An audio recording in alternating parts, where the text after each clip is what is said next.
Bonsoir tout le monde, je suis Asma Amdouni, votre médecin généraliste marocaine à Bouche d'Or. Bienvenue dans notre série Bien-être. Il s'agit d'un ensemble de lives que j'anime. Je prends tout le plaisir à partager certaines informations et que j'ai pu obtenir et extraire de mon expérience professionnelle et personnelle, que ce soit pour ce qui est de mon expérience professionnelle, qu'il s'agisse de mon expérience dans le domaine de la médecine euh, purement médicale, c'est-à-dire consultation et tout. Et puis dans le domaine du travail associatif, parce que je suis une personne qui est très très très active, je l'étais et je vais reprendre mes activités associatives, toujours dans le cadre de l'accompagnement des adolescents, surtout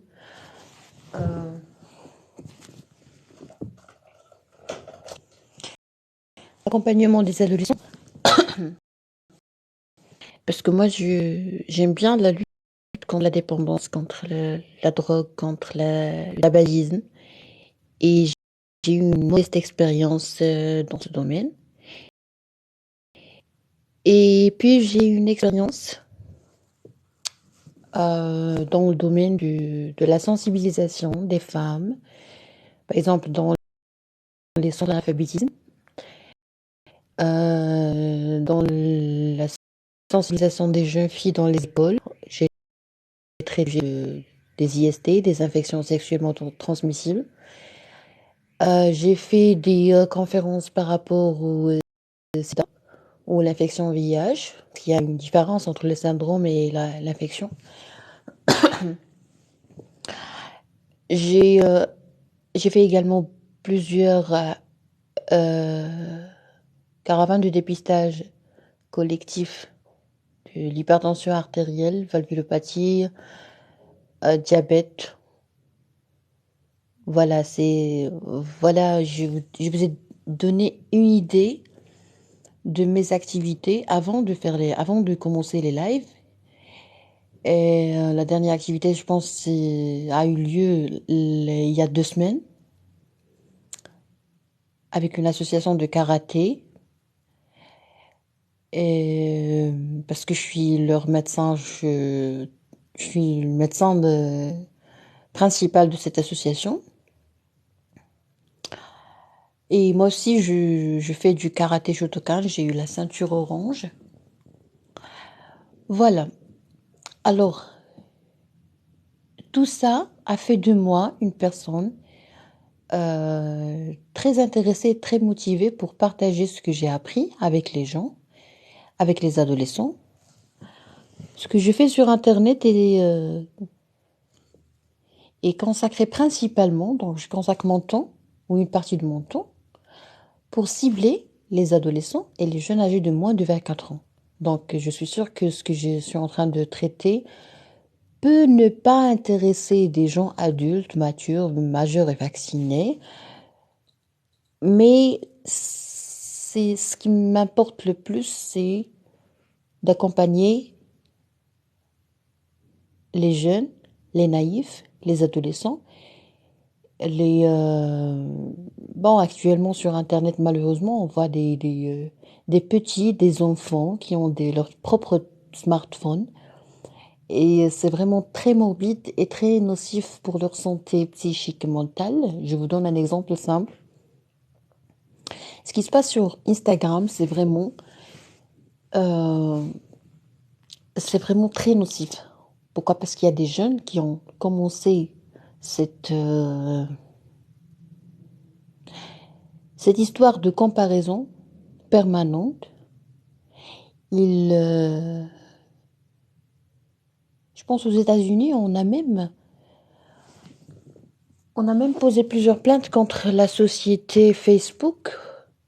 Pourquoi? Parce que on a noté, on a remarqué, vous savez, les Américains, ils font des études de tout ce qui pourra vous traverser l'esprit. Donc, on a remarqué qu'il y a des cas de dépression des ados, des jeunes, à cause de la comparaison, secondaire à la comparaison de leur vie à ce qu'ils trouvent sur les réseaux sociaux. Mais le comble, c'est que ce qui se passe dans les réseaux sociaux, ce n'est pas vrai à 100%. Il y a des fakes, il y a par exemple une jeune fille, belle, séduisante et attirante, qui, euh, qui filme une scène, une petite scène théâtrale qu'elle a pu incarner dans un magasin d'une marque internationale, d'une grande marque. Elle fait ses stories dans le magasin, elle n'achète rien, c'est une publicité, et elle montre aux gens des sacs qui, par exemple, valent, je sais pas moi, 1 000 euros. Et les jeunes croient que cette dame a acheté effectivement ce sac, alors que c'est pas vrai. Je vais vous expliquer comment ça se passe. Par exemple, moi, je vais partir bon, je peux pas prononcer le nom des marques. Je vais partir à un magasin X, d'une grande marque. Je vais faire ma story, je vais faire comme si j'ai acheté le sac qui vaut 2000 euros. Et en sortant, on va me donner un petit cadeau. Porte-monnaie, un châle, un foulard, des chaussettes, je sais pas moi, pour me payer. Alors moi, qu'est-ce que je gagne? Vous allez vous poser la question, qu'est-ce que je vais gagner? Ce que je vais gagner, c'est le nombre d'abonnés. Pourquoi? Parce qu'il y a beaucoup de gens qui sont naïfs et beaucoup de gens qui, malheureusement, ne sont pas matures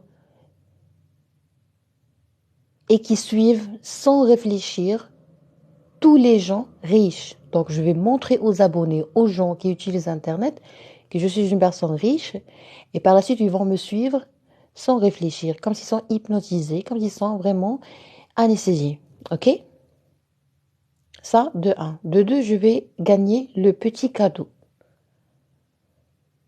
3, je vais attirer, séduire et vraiment manipuler d'autres magasins moins connus que le premier.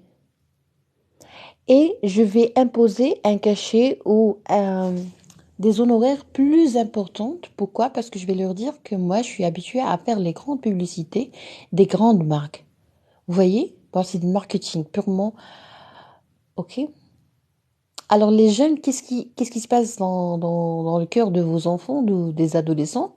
Ce qui se passe, c'est qu'ils ne cessent pas de se comparer à ces gens-là qui sont en train de leur mentir et ils se sentent vraiment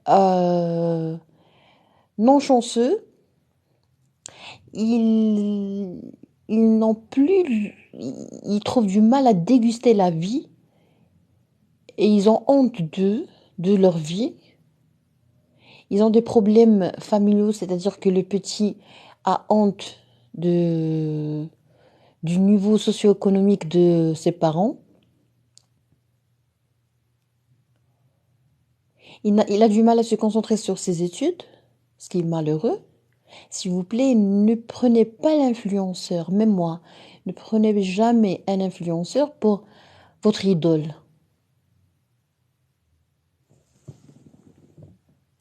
Très bien.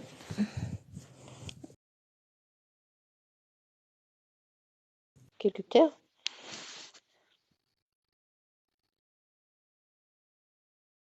Est-ce que la timidité est une maladie ou un comportement? Très bonne question.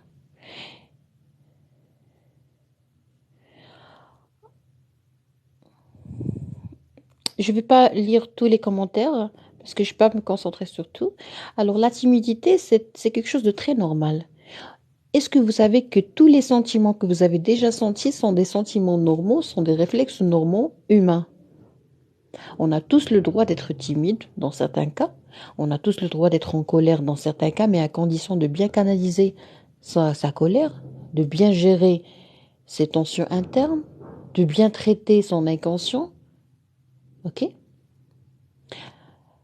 Tous les sentiments sont, sont acceptables. OK?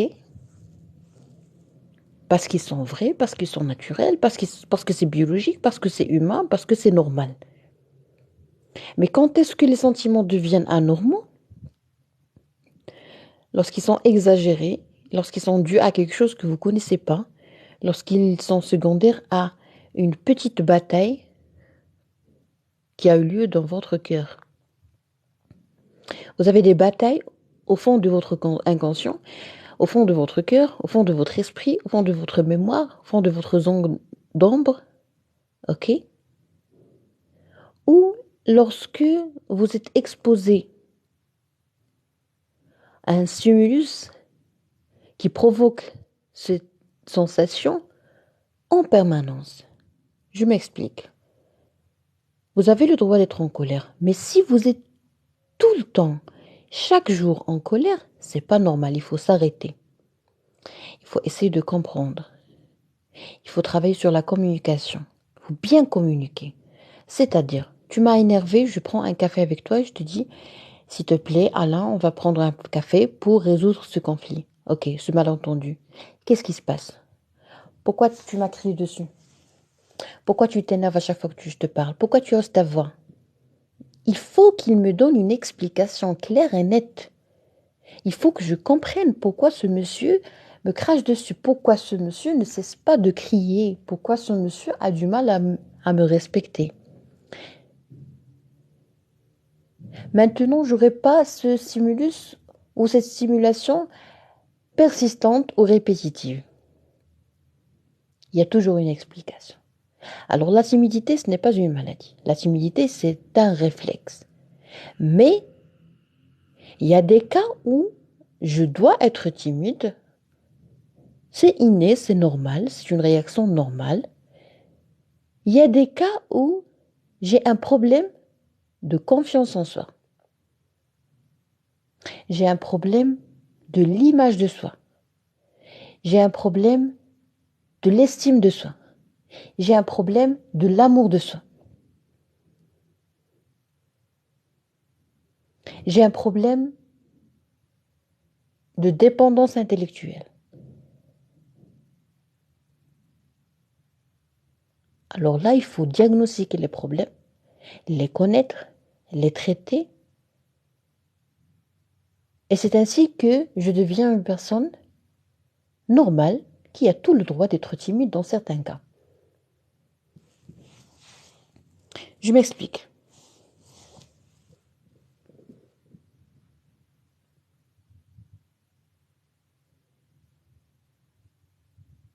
Est-ce que vous avez des questions avant que je commence? Est-ce que vous avez déjà souffert de la timidité? Prière de me laisser des commentaires. Alors, est-ce pour répondre à votre question d'une autre façon, est-ce que la timidité est quelque chose de normal ou bien est-ce qu'il s'agit d'une maladie? Je vais vous donner des cas de timidité qui ont poussé les gens à être malades. Je me rappelle très bien d'un monsieur, un monsieur éthylique ou alcoolique,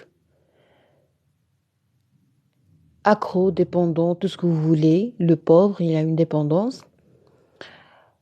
Il consommait tout type de drogue confondue et avec une quantité vraiment très très importante d'alcool par jour, grand nombre de litres par jour, tout type confondu. Et ce monsieur, j'avais la chance de l'avoir comme patient, c'est-à-dire quand je passais mon stage en psychiatrie, on devait prendre en charge des patients et lui était un de mes patients. Et ce qu'on faisait, c'est de faire des interrogatoires de psychiatrie tous les jours avec ces gens-là, hospitalisés, avec leur famille, leur entourage, les visiteurs, ok?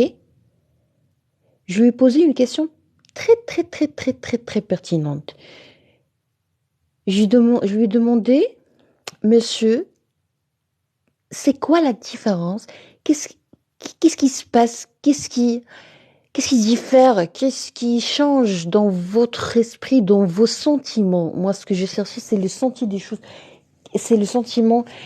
Qu'est-ce que vous éprouvez avant et après avoir consommé de l'alcool? Qu'est-ce qui change dans votre caractère, dans votre cœur? Vous savez qu'est-ce qu'il m'a répondu? Est-ce que vous voulez savoir la réponse?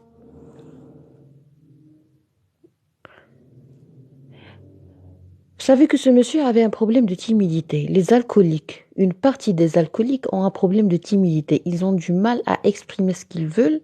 Ils ont du mal à dire non. Ils ont du mal, des fois, à parler devant les autres. Ils ont du mal à se présenter devant les autres, à exister dans une foule. Donc, qu'est-ce qu'ils font? De l'évitement. Ils évitent les grandes cérémonies. Ils n'aiment pas, et, voilà, les cérémonies, public speaking. Il évite et il annule le rendez-vous avec les gens, assemblement, tout ce que vous voulez. Donc, ce monsieur avait ce problème de timidité. Il m'a dit que moi, je suis incapable, docteur, je suis incapable de me mettre debout correctement, d'avoir une posture normale sans alcool. Alors, moi, j'ai demandé plus de détails. Je lui ai dit, j'ai pas compris. Qu'est-ce que vous sentez avant et après? Il m'a dit, avant de boire de l'alcool, je ressens que je ne vaux rien. Attention, les parents, à ce que vous gravez dans l'esprit de vos enfants. Cessez de traumatiser, de maltraiter vos enfants. Avec vos paroles, avec vos jugements, avec votre amour conditionnel. Alors, ce monsieur, il avait du mal à se sentir respecté. Il se sent inférieur. Le sentiment d'infériorité doit être pris en charge à un bas âge. Ce n'est jamais trop tard pour se sentir à l'aise et pour retrouver la zénitude que vous méritez. Tout le monde mérite le bonheur et le bien-être, ok? Même des criminels à l'intérieur de la prison, ils ont le droit, et déjà au Maroc, ils ont le droit au traitement. Et nous, on a traité des gens prisonniers qui ont été amenés par la police ou par le personnel voilà, de la prison. Donc, un prisonnier, un criminel a tout le droit au bien-être et à la santé mentale et psychique. Je vous dis ça pour vous encourager à vous dire de temps à autre ou chaque jour, moi, j'ai le droit au traitement, j'ai le droit de mériter. Soulignez-moi ce mot-là. Je mérite une bonne vie. Je mérite d'être aimé, je mérite d'être respecté. Malheureusement, on vit dans un monde cruel où les gens ne nous respectent pas et nous poussent à tolérer et admettre et accepter la maltraitance, les insultes, les menaces, beaucoup de choses. C'est malheureux de voir Le monde est cruel, mais la vie est belle. Voilà, j'aime beaucoup cette citation que j'ai créée. Le monde est cruel, mais la vie est belle. Continuez à y croire, continuez à garder l'espoir. Restez optimiste, restez positif. Alors, revenons à nos temps, ce monsieur se sentait inférieur. Pour lui, il était incapable de se mettre debout correctement, d'avoir un dos droit, d'avoir la tête en haut, les épaules en arrière. C'était impossible pour lui. Moi, j'ai fait un exercice avec lui juste pour lui montrer comment est-ce qu'il doit se mettre.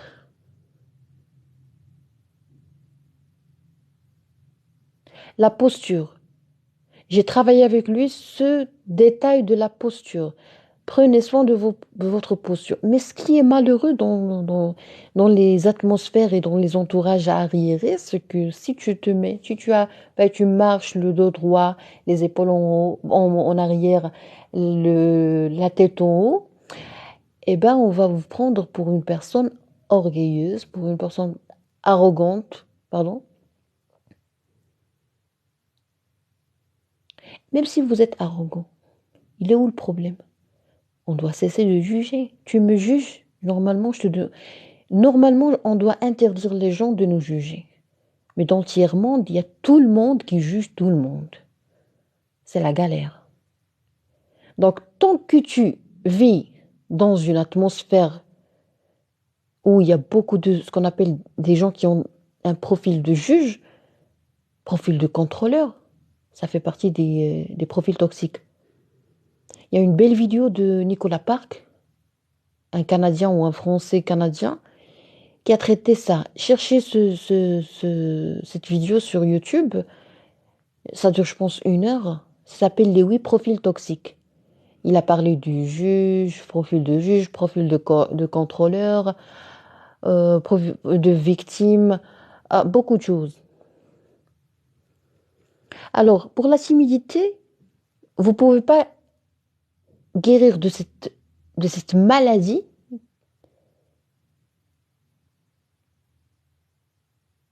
tant que vous êtes entouré par des gens qui ont ce profil de juge, de contrôleur. Des gens qui sont comme des, on appelle ça, caméras des tennis.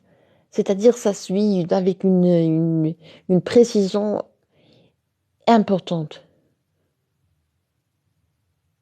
OK? Alors, ce patient, revenons à ce patient toujours, j'ai trouvé du mal d'abord à le persuader, à le convaincre et à l'aider à juste faire l'exercice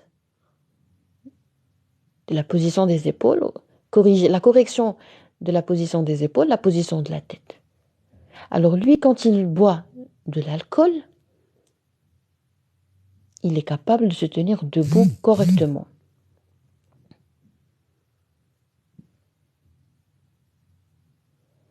OK?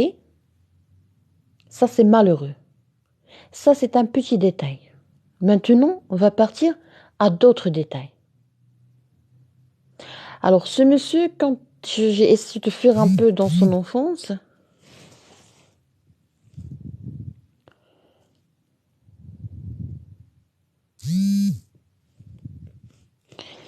j'ai remarqué que ce patient a toujours été timide au stade enfant.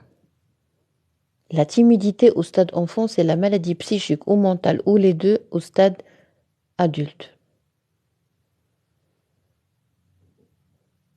Un enfant timide. Chez nous, par exemple, il y a des instituteurs qui prennent l'élève timide pour un modèle. Pour moi, un élève timide est un malade. On ne va pas le traumatiser et lui dire que toi tu es malade, mais normalement, il faut qu'il y ait un médecin, un pédiatre, un pédopsychiatre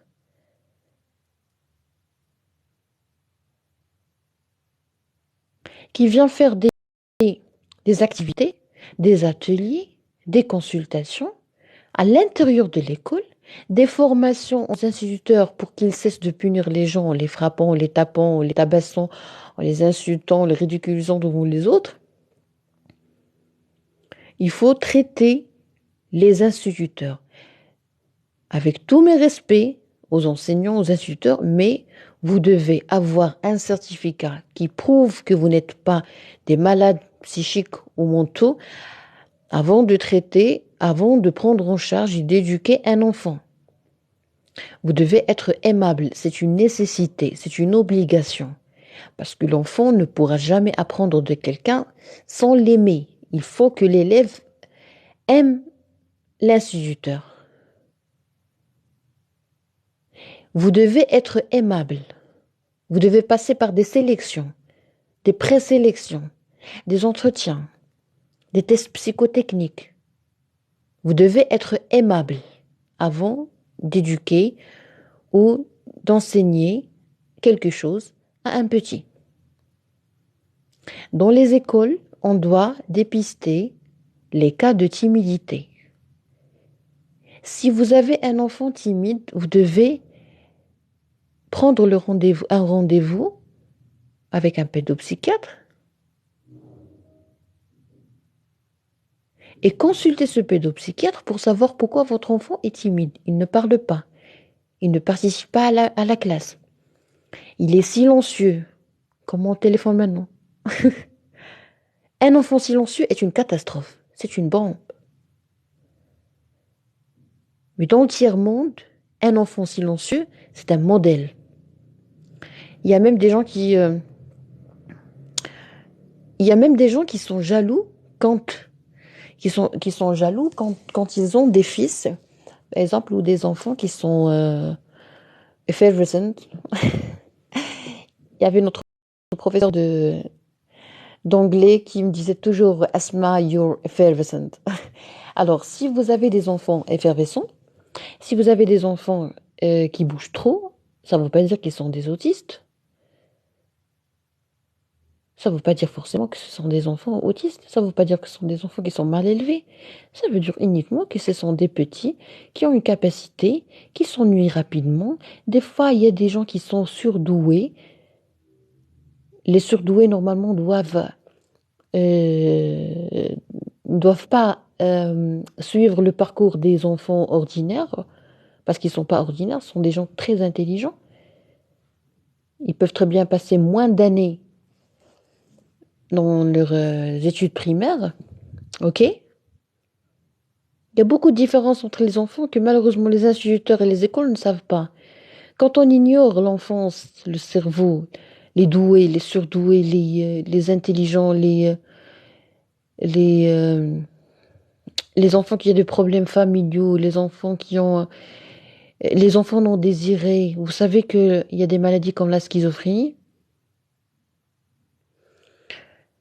qui est due à plusieurs causes. Et parmi les choses qu'on cherche dans l'interrogatoire, c'est de savoir l'atmosphère familiale, d'abord. Est-ce qu'il y a des cas de schizophrénie dans la maison? Est-ce qu'il y a des psychopathies, des psychoses dans la maison?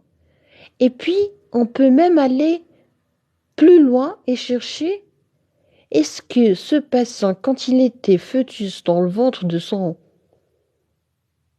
sa maman, est-ce qu'il n'a pas souffert durant la grossesse de sa maman, par exemple, des enfants non désirés? Les mamans célibataires. C'est-à-dire que tu peux très bien être malade parce que tu as souffert quand tu étais fœtus dans l'utérus de ta maman. Vous voyez? Il faut bien prendre soin des mamans.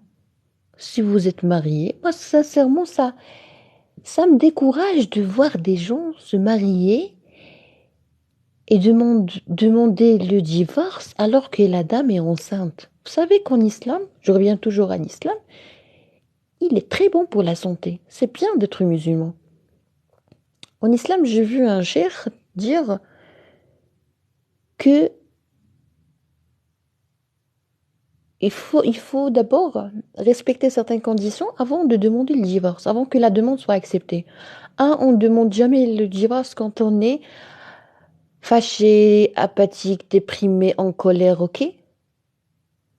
Pas de décision de divorce durant la colère. Et puis, il a dit que si la dame vient d'accoucher, il faut attendre, je pense, 40 jours. Il faut jamais prendre une décision de divorce durant la grossesse, durant l'allaitement. Pourquoi? Parce que la dame ne va pas bien. Mais ce qui est malheureux, ce qu'on voit actuellement, sincèrement, ça me fait de la peine de voir ça. Vous savez que vous pouvez traumatiser vos enfants avant leur naissance. Quand vous demandez le divorce, quand vous maltraitez votre épouse, c'est-à-dire d'abord que vous n'êtes pas un homme. Ok? Je suis responsable de ce que je dis. Quand vous traitez mal votre épouse enceinte, c'est-à-dire que vous n'êtes pas un homme. Déjà, la dame, il faut savoir que la dame est une émeraude. La maman est un trésor. La femme est un diamant. Si vous êtes incapable de prendre en charge un diamant, ne l'achetez pas.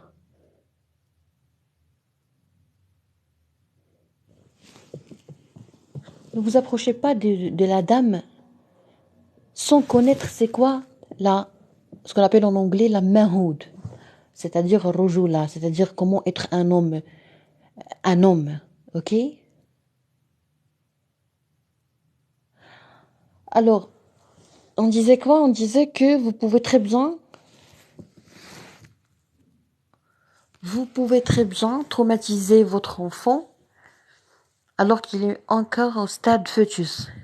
Pourquoi? Comment? En maltraitant votre épouse. Très bien, revenons à notre patient timide, à notre patient alcoolique.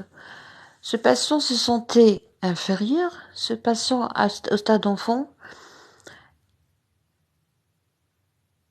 Déjà, il ne répondait pas directement, donc il fallait vraiment manipuler le patient dans le bon sens et essayer d'extraire le maximum possible d'informations, essayer de le mettre en confiance, c'est important, parce qu'il y a des gens, même s'ils partent chez le médecin, ils ne peuvent pas tout dévoiler parce qu'ils ont peur du jugement.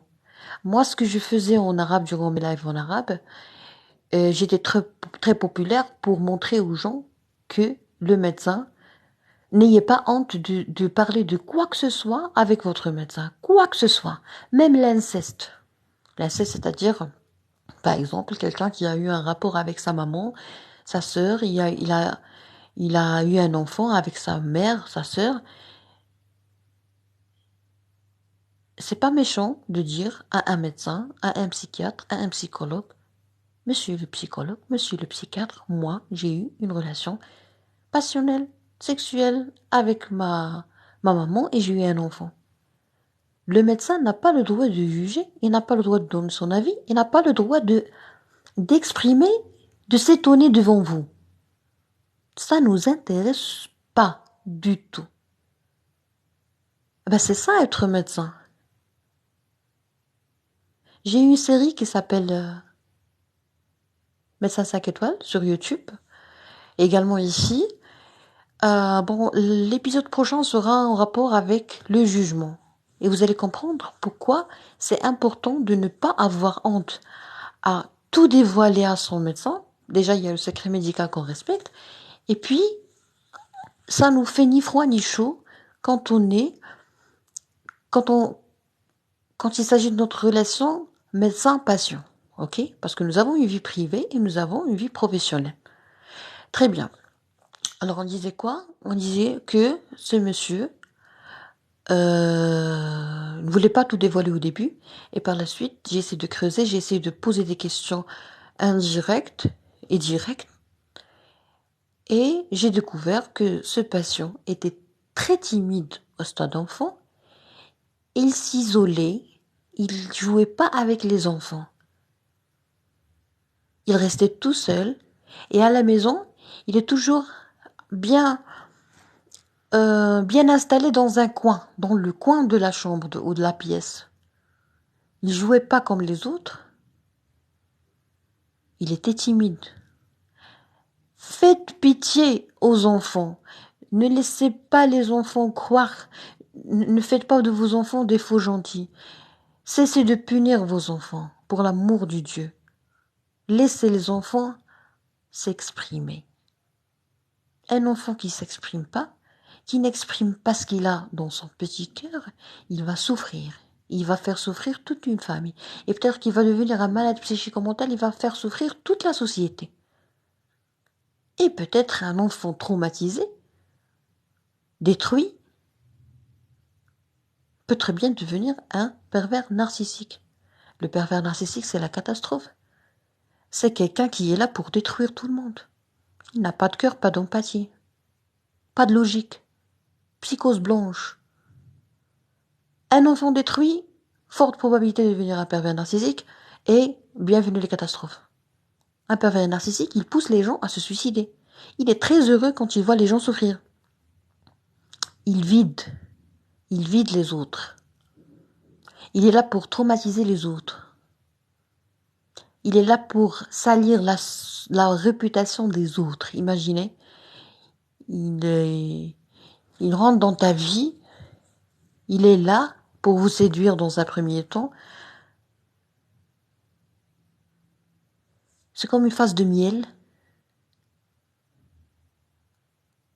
Il est beau, charmant, s'habille très bien, il fait très attention aux petits détails, très perfectionniste, voire maniaque quand il s'agit de la beauté, parle plusieurs langues, il sait tout, très généreux, très serviable. Il peut très bien, par exemple, partir te chercher tout ce que tu veux à 3h, 4h du matin. Il peut très bien te consacrer toute sa journée pour être présent. Il peut très bien t'accompagner et s'asseoir près de toi à la bibliothèque pour t'isoler, parce que le pervers narcissique, c'est comme s'il attaque une proie. La séduction, il isole, il va t'interdire de parler avec les autres,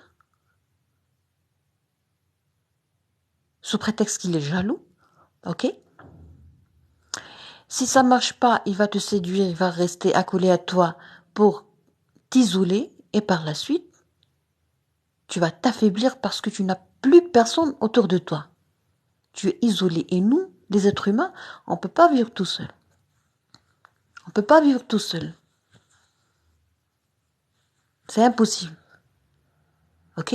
Il faut expliquer les choses comme ça aux gens. Il faut pas. Je pense que ça n'a aucun sens ce que je vois sur Internet, avec tous mes respects aux gens respectueux. Ça n'a aucun sens de parler du pervers narcissique et de faire peur aux gens et de faire du marketing uniquement pour que les gens viennent vous voir pour un coaching qui sert à rien. Il faut expliquer aux gens les choses comme ils sont. Comme ils sont. Un pervers narcissique, ce n'est pas un diable. Non, c'est un ange qui va switcher en diable. Donc, explique-moi comment est-ce que je peux détecter cet ange. Un pervers narcissique, c'est un ange. Parlez-moi de la phase de séduction. Parlez-moi de la dépendance affective. Renforcez-moi l'immunité émotionnelle des gens. Traitez-moi la dépendance.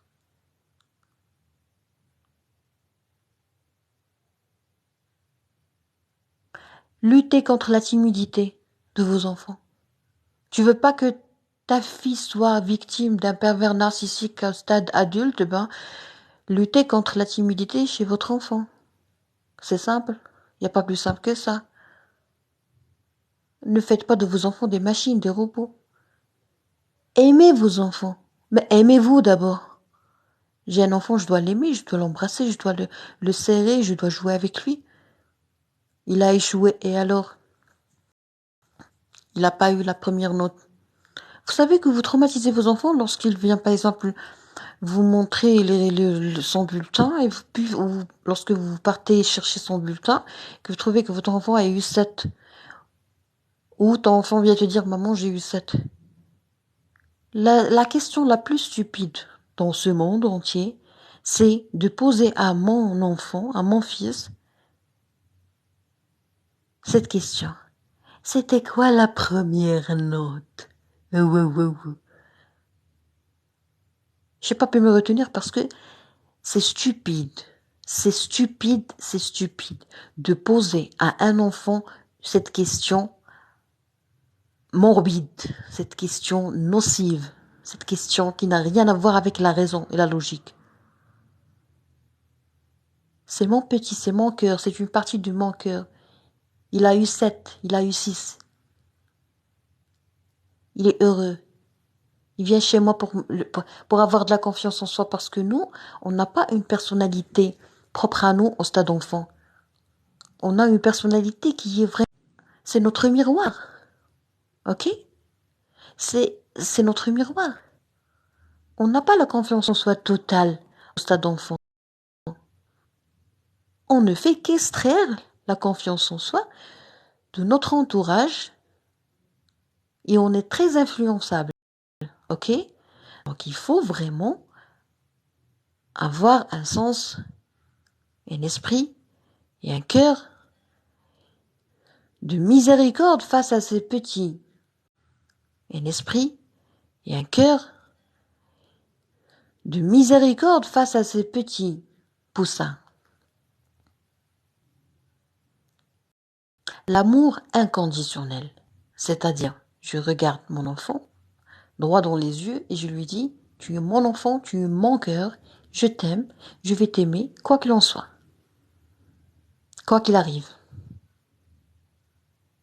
Il faut que mon enfant dort tranquillement chaque nuit et ayant dans sa tête que je vais l'aimer toute ma vie, durant toute ma vie. Je vais l'aimer toute ma vie, durant toute ma vie. en dépit de tout ce qui va arriver. Il y a une question, il y a une phrase très nocive pour la santé et stupide, permettez-moi de vous dire ça. Je m'excuse pour le terme stupide, mais j'aimerais bien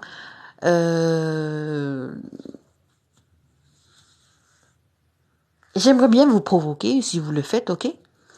Parmi les phrases stupides qu'on dit à notre enfant, quand il a fait, quand il a commis par exemple une bêtise, je sais pas moi, quand il a eu par exemple le 4 sur 10 ou il a eu une mauvaise note,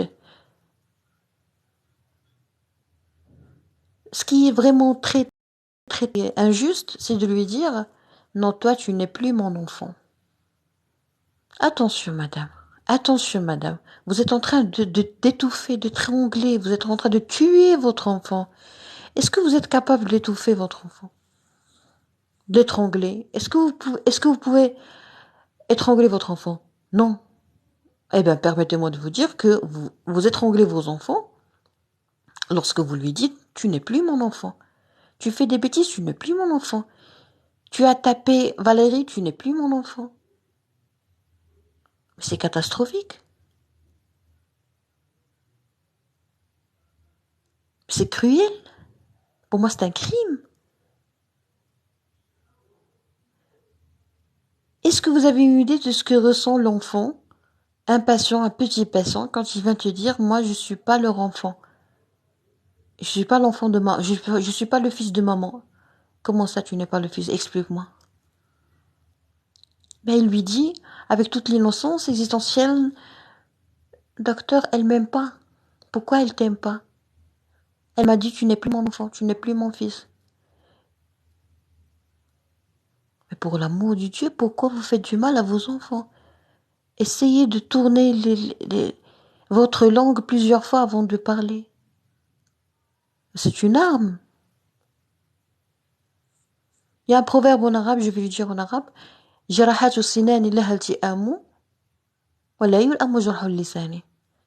que vous pouvez très bien blesser les gens, la plaie secondaire ou le traumatisme secondaire, un sabre, samouraï par exemple,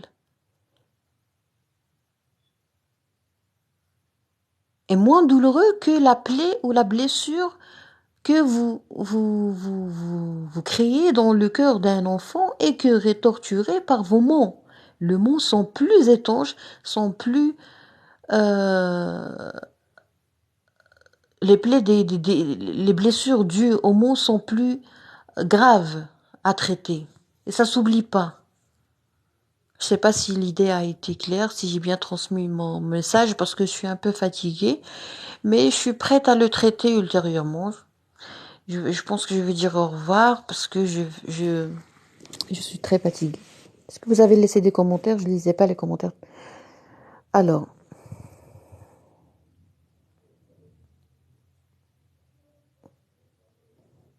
le théâtre aide beaucoup à se débarrasser de la timidité. Bravo, Madame Nano. Moi, j'adore le théâtre et je pense que le théâtre peut très bien traiter beaucoup de petits qui ont du mal à s'exprimer. Il faut qu'il y ait des ateliers uniquement pour s'exprimer.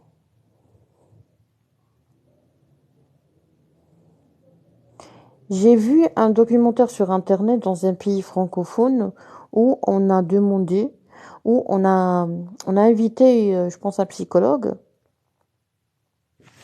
On a invité un psychologue ou un psychiatre dans une école.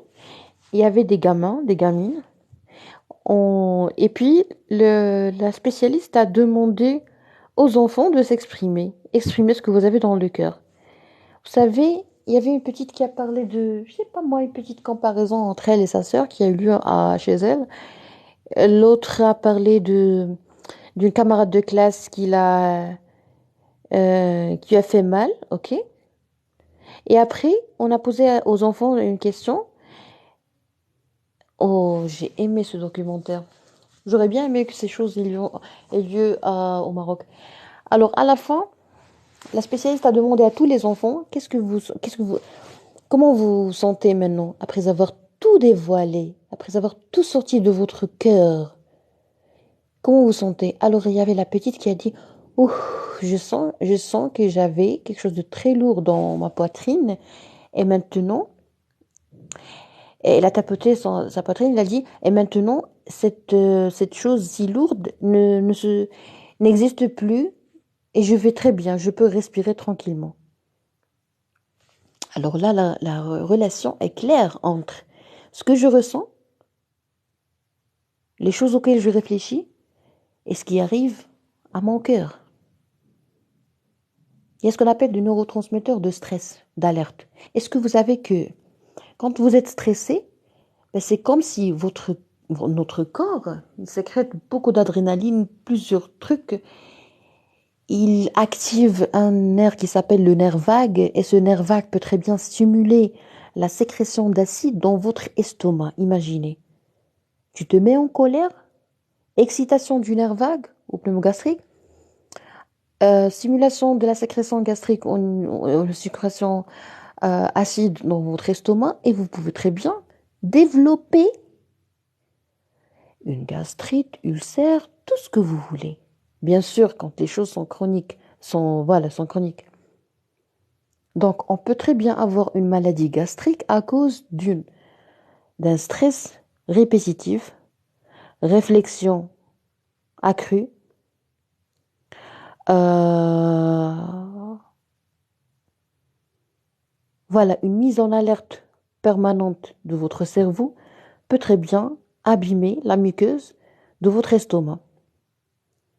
Vous voyez? Donc, il y a une grande différence entre la maladie des organes, la maladie physique, et la façon de réfléchir, de voir les choses et d'interagir avec les choses. Donc, si on arrive à lutter, pas lutter, mais bien gérer sa timidité et diagnostiquer les cas de timidité abusive, s'exprimer, faire du théâtre comme a dit Nano, voir son pédopsychiatre au moins une fois par an, ben je pense qu'on pourra très bien éviter beaucoup de problèmes de santé physique comme les gastrites, comme l'hypertension artérielle, comme le diabète ou prédiabète, comme puis on peut très bien éviter beaucoup de problèmes de santé comme la dépression, comme la dépendance, comme le tabagisme, comme l'alcoolisme, beaucoup de choses. Parce qu'il y a des gens qui sont timides, qui souffrent, ils vont être victimes. Être timide à stade d'enfant, c'est être victime au stade adulte. Ok? Je vois pas de questions, je sais pas qu'est-ce qui arrive. Les modérateurs ont fait un bon travail ce soir. Je vous remercie énormément. Alors, je vous souhaite une bonne soirée. Dernier message, la timidité, c'est un réflexe normal. On a tous le droit d'être timide. Tous les sentiments sont normaux quand ils sont modérément éprouvés et ressentis. La timidité devient un problème quand il handicape votre vie, vos relations. Elle doit être diagnostiquée à un bas âge, au stade enfant. Et quand on part chez le pédopsychiatre est capable, mes salutations à tous les pédopsychiatres, ils sont capables de mettre le diagnostic d'un problème de santé psychico-mentale chez la famille, notamment chez la maman. On a ce qu'on appelle le syndrome de l'enfant qui amène ses parents, c'est-à-dire un petit qui va pas bien, on va on va avoir l'impression que ce petit a un problème psychique, on va solliciter un pédopsychiatre, c'est-à-dire un psychiatre pour les enfants, et après, le pédopsychiatre découvre que la maman, par exemple, est schizophrène, que la maman est déprimée, que le mari a une dépendance, que dans la famille, il y a une atmosphère toxique, que un des parents est pervers narcissique, que l'enfant a, je sais pas moi, un problème de... euh, Vous savez, chez les enfants, il y a certains détails, je pense, qui seront très servir, qui vont servir. Un, posez à vous questions. Est-ce que vous avez des enfants qui ont du mal à retenir ses urines le soir? Ou même qui ont une énurésie? C'est-à-dire un enfant qui ne cesse pas, qui contrôle pas ses urines. Ils font pipi dans, ils sont en état de veille, ils sont éveillés, et pourtant, ils font pipi dans leur pantalon, dans leur culotte. Alors ces enfants, ils n'ont pas forcément un problème vésical ou un problème neurologique, purement neurologique ou un problème urologique. Bien sûr, après avoir bénéficié d'une consultation de pédiatrie, et le pédiatre peut très bien demander d'autres examens complémentaires, par exemple, je dis n'importe quoi, par exemple, une écho vésico-rénale, une exploration neurologique spécialisée. Alors, après avoir jugé RAS, c'est-à-dire pas de problème organique, le pédiatre oriente votre petit à un pédopsychiatre pour essayer de chercher la cause de cette énurésie, par exemple. Pourquoi mon petit fait pipi tout le temps? Alors là, il y a le pédopsychiatre qui fait un travail merveilleux, c'est de traiter une énurésie et de mettre le diagnostic d'un bon grand problème de santé psychique dans toute la famille. Des fois, il y a des enfants qui ont peur. La peur, timidité et peur et beaucoup de choses qui sont vraiment mélangées. Je pense que c'est très dur et c'est très cruel. Et c'est très, très, très pénible pour un enfant de sentir tout ça dans son petit cœur. Alors là, il y a le rôle de l'instituteur pour découvrir ces problèmes de santé. L'instituteur, l'école, c'est une station de diagnostic merveilleuse à ne pas négliger. Par exemple, la myopie. Un enfant qui a de mauvaises notes peut très bien avoir une myopie, c'est-à-dire il a du mal à bien voir ce qui est loin de lui. Le tableau, il ne voit pas bien le tableau, l'écriture. Alors, c'est à l'école qu'on découvre que ce petit est myope, il a besoin de mettre des lunettes de correction. À l'école, on peut très bien mettre le diagnostic d'énurésie. À l'école, on peut très bien mettre le diagnostic d'une maltraitance. À l'école, on peut très bien mettre le diagnostic de négligence. Un petit qui vient sale, battu, avec des cicatrices de je sais pas quoi. Ok? Et c'est à l'école qu'on peut très bien mettre le diagnostic de timidité importante, phobie, isolement, évitement, difficultés sociales, dépression. Il y a des cas de dépression, de tentatives de suicide chez les enfants. Ok? Donc moi, j'encourage et j'invite tous les instituteurs à vraiment faire beaucoup de lectures et consulter même un pédopsychiatre pour essayer de comprendre les enfants.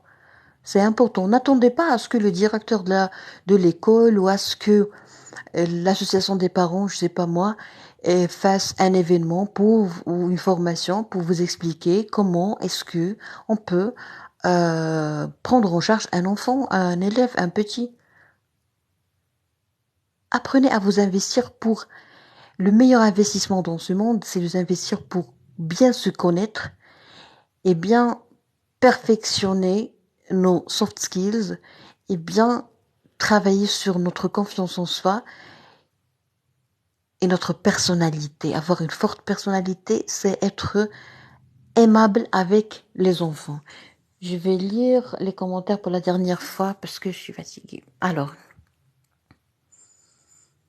comment se guérir de la timidité? Très bien. Alors, il faut savoir est-ce que c'est un problème. Il y a des gens qui, comme j'ai dit au début, il y a des gens qui sont timides dans certains cas, et c'est normal d'être timide dans certains cas. C'est comme la colère, c'est comme tout type de sentiment. C'est normal d'avoir un réflexe sentimental X dans certaines situations. Si on sent que cette timidité est vraiment importante, on peut très bien solliciter son médecin généraliste. C'est-à-dire, je pars voir mon médecin généraliste, je lui dis, moi je suis très timide, je me sens gênée, j'ai du mal à faire ça, j'ai du mal à ça. Donc, là, vous avez un handicap social, un handicap psychique, un handicap, je sais pas moi, où vous vous sentez mal à l'aise. Alors, le médecin généraliste, il est capable d'amener de mener une discussion médicale, un dialogue, ce qu'on appelle un interrogatoire, de faire un examen clinique complet, général, de dépister d'autres maladies que vous avez que vous ignorez. Des fois, on trouve des insuffisances rénales chez des patients qui sont fatigués. Ils sont timides parce qu'ils sont fatigués. Ils sont timides parce qu'ils ont ce qu'on appelle une dyspnée, c'est-à-dire une difficulté à bien respirer, ok? Et ces gens-là peuvent très bien être anémiques. Je m'explique. Anémie, qui dit anémie dit diminution du taux d'une substance qui s'appelle hémoglobine, fer et protéines. Si vous avez une anémie, vous allez avoir un problème de circulation de l'oxygène dans votre corps. Vous allez avoir une symptomatologie pneumologique comme si vous êtes asthmatique. Les anémiques paraissent comme des gens asthmatiques et à cause de leur dyspnée et de leur tachycardie, c'est-à-dire augmentation de la fréquence cardiaque. Vous avez une anémie ou une tachycardie et en plus vous avez une tachycardie supplémentaire lorsque vous vous mettez dans une situation de stress. Par exemple, moi, si vous me demandez de faire un show, bien sûr que je vais avoir une augmentation de la fréquence cardiaque. Mais si je suis anémique, je vais avoir une augmentation encore plus importante de cette tachycardie et je vais me sentir vraiment mal à l'aise. Je ne pourrais pas rester à l'aise face aux gens. Donc là, je vais croire que je suis timide, alors que moi, j'ai un problème organique, physique. J'ai une composition du sang qui n'est pas normale, une anémie, une diminution de l'hémoglobine. J'ai un problème de circulation d'oxygène qui est anormal. J'ai un cœur qui essaie, dans une phase de lutte, il essaie d'augmenter la fréquence cardiaque pour augmenter le débit cardiaque. Alors j'ai des organes qui souffrent et moi j'ai l'impression que je suis timide. Et là c'est la dernière, là c'est la catastrophe. Donc le médecin généraliste a une grande place pour éliminer tout type de problème physique, c'est-à-dire on doit explorer tous les appareils cardiaques, appareils cardio-pulmonaires, tout ce que vous voulez, avant de mettre le diagnostic de timidité. Et quand on le met, on essaye de chercher, de savoir quel type de maladie psychomotrice le patient en souffre. Si je trouve une maladie, je vais mettre un diagnostic initial.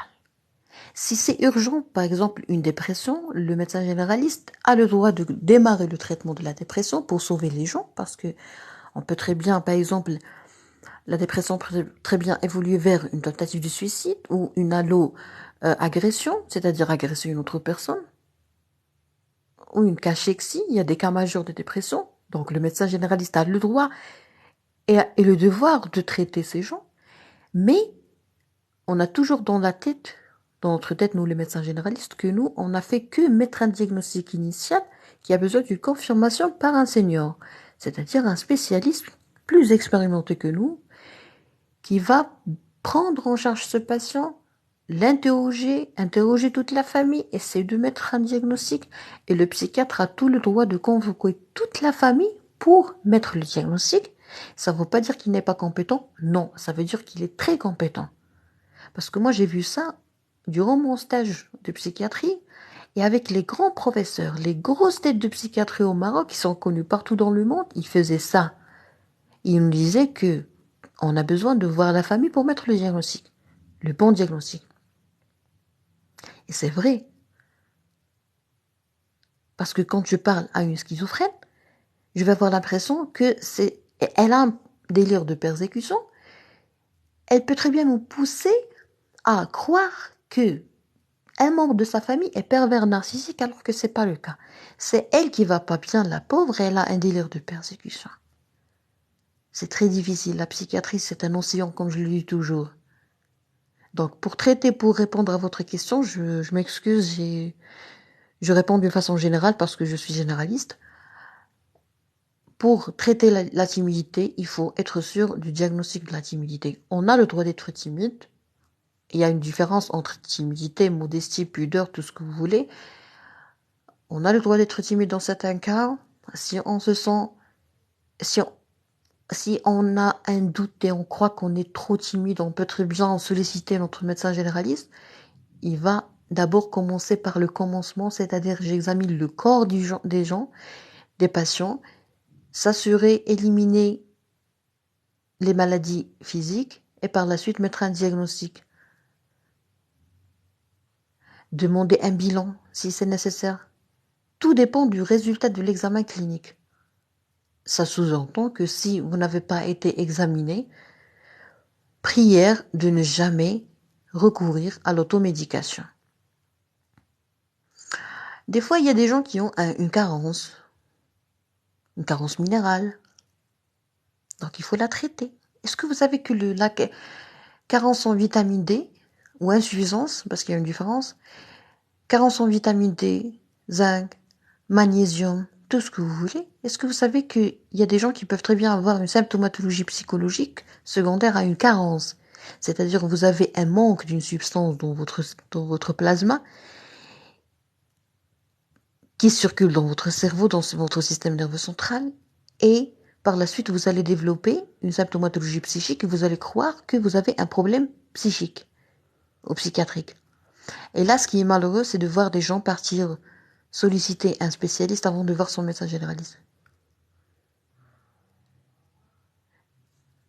C'est malheureux. Vous savez qu'il y a des encéphalopathies, un problème au niveau du cerveau, secondaire, un problème, insuffisance rénale, insuffisance hépatique.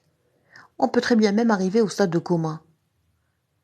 Donc vous avez une symptomatologie psychiatrique, vous allez croire que vous êtes malade mental ou psychique, alors que vous n'êtes pas un malade psychique ou mental, mais vous avez un problème au niveau du rein ou au niveau de votre foie. Ça, c'est catastrophique. C'est pour ça que partout dans le monde, tout le monde passe par la station de médecine générale. Sinon, vous allez perdre votre argent, votre temps, et puis vous allez retarder le diagnostic, et vous allez même gêner le spécialiste par la suite, parce que vous allez arriver à un stade très avancé. Ok? Voilà.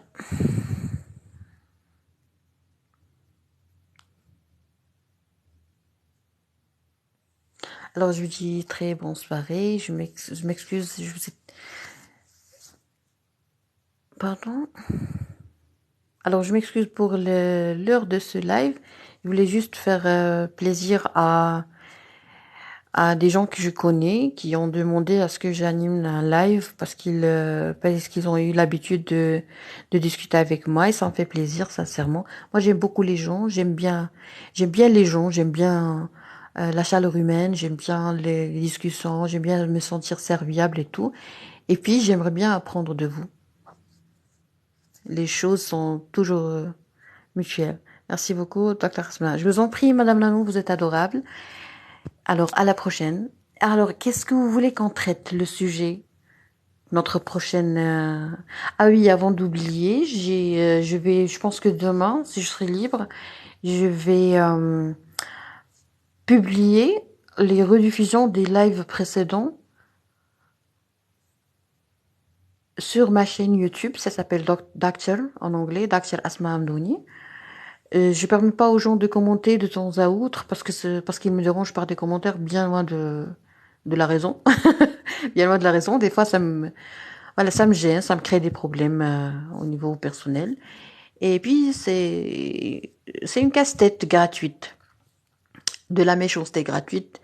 Prière de ne pas être méchant avec moi. Pourquoi? Parce que quand vous êtes méchant avec moi, bon, ça me fait ni froid ni chaud. Mais vous me poussez à interdire les commentaires. Il y a des gens qui sont vraiment très honnêtes. Il y a des gens qui sont naïfs, très honnêtes, qui aiment bien ce que je fais, qui aiment bien laisser des commentaires. Et grâce à votre méchanceté gratuite, vous empêchez les gens de discuter avec un médecin qui les aime et qui est prêt à leur être utile. Bonsoir.